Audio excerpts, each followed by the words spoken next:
The rough and tough English ways with history. 공존의 시간을 담은 언어의 목소리.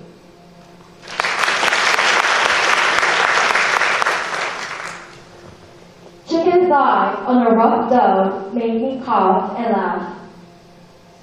This sentence shows just how much the GH sound can vary in English.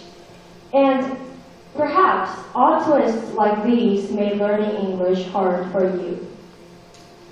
But these irregularities have a reason behind them, one that reveals a story of coexistence within English language. I'm Irene Lin, and today I'll share how English pronunciation hides a history of different languages mixing together.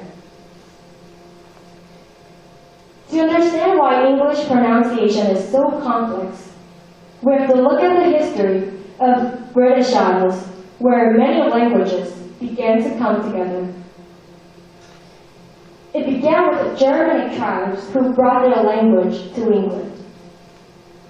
This language mixed with Old English, creating the foundation of modern English. Then, Roman legionaries came with a view of language as a powerful tool for spreading ideas. They developed ways to write English words using Latin alphabets, but added Germanic characters for sounds Latin couldn't capture. This blending of Germanic language and Latin was an early form of coexistence in English. So, take dough as an example. The original form was da, influenced by German pronunciation.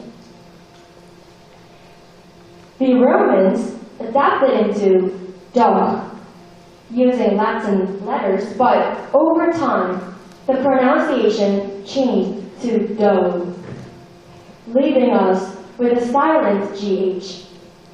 And the same thing happened with thigh, which was different from what the Germanic tribes originally intended.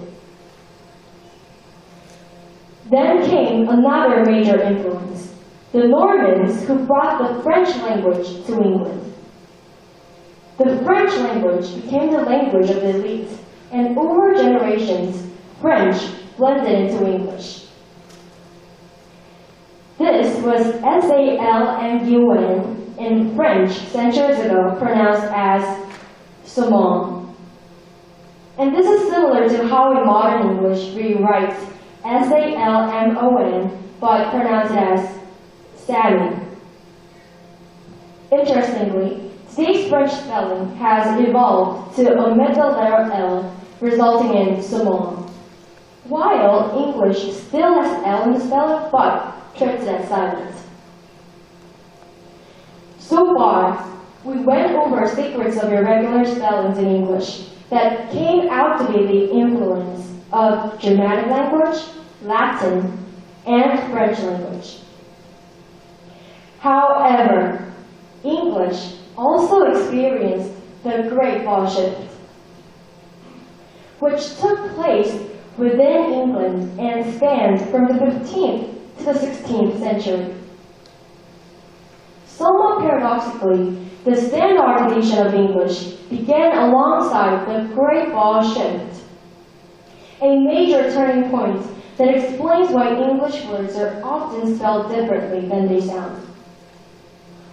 While there are various theories about its cause, the most compelling is the migration of people in England due to the Black Death.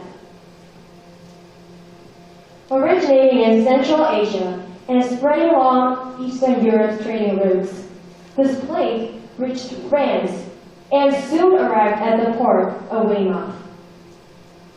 Within months, it affected not only London, but even reached the Kingdom of Scotland. As a result, people from the east and central Midlands of England migrated to the southeast. And in this process, countless dialects collided, and Londoners, in distinguishing their speech from those of newcomers, altered pronunciation of vowels.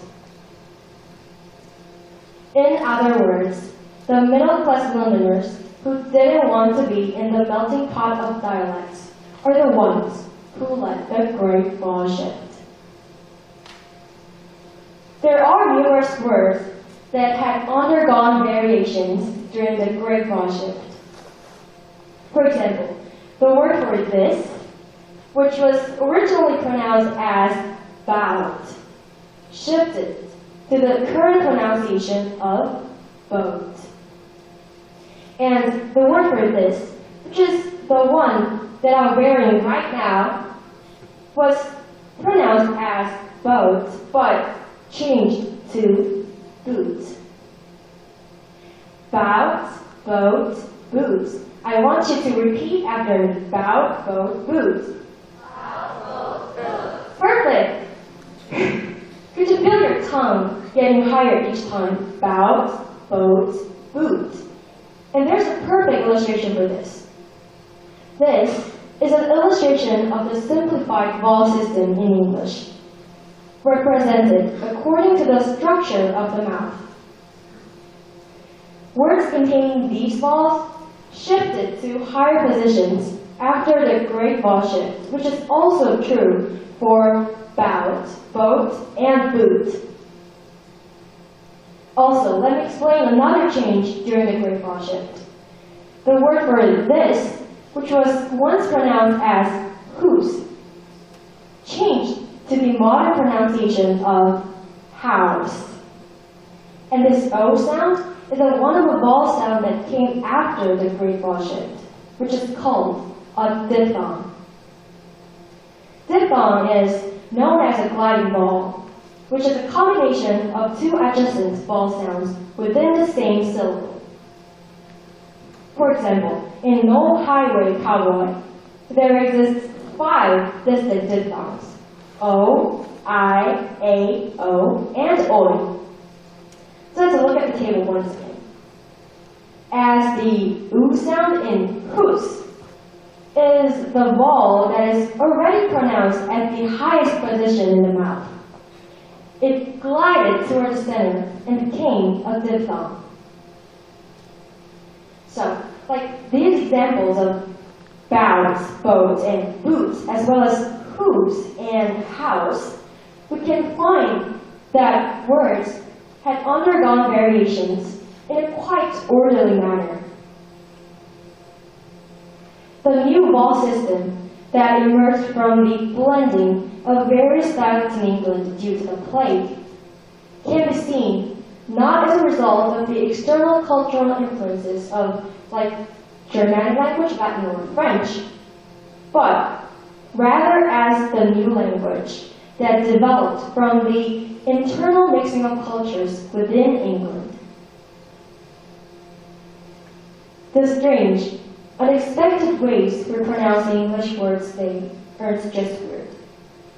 They are like footprints left behind by centuries of coexistence among languages and people.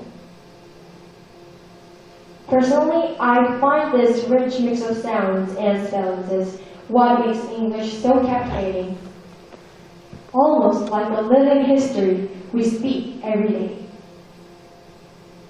So, with Christmas Eve just a few hours away, I want to wish you all a Merry Christmas Eve. And I hope that the next time you encounter English's odd twists, you'll see it as a reminder of voices of diverse cultures that have come together to create the language we use today. Thank you.